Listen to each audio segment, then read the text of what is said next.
Doris.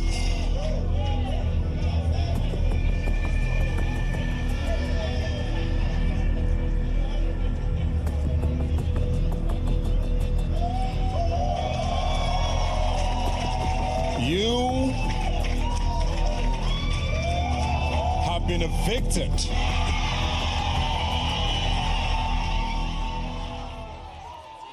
This is Big Brother. Doris, you have 10 seconds to leave the Big Brother house. When I called your name, before I said you were evicted, you rolled your eyes. Are you surprised to be here? Be honest. Yes, I am. Why is that?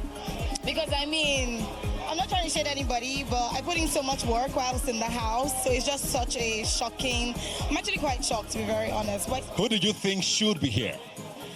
The show is over. Speak your mind. yes, there are so many people who are not as interesting as I am, to be very honest. I'm talented, I'm innovative.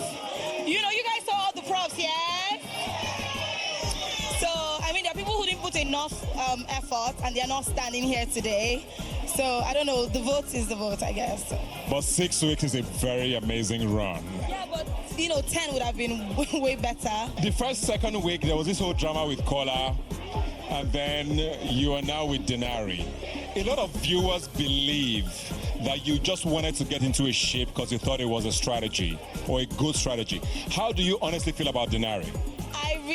So most people who know me outside the house know that Denari is my kind of guy. He's bearded, he's geeky, he wears glasses. He's very quiet, but he's very chatty with me. Like, we crack jokes, and he's very funny.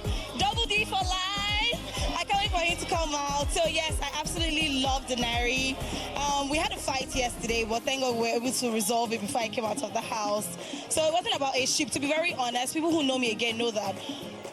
Kola kind of led me on. There's so many things that probably were not shown or told, but he's not my type of guy. I don't really like light-skinned guys. So Denari's chocolate, he's geeky, he's smart, he's funny, makes me laugh all the time. So yeah,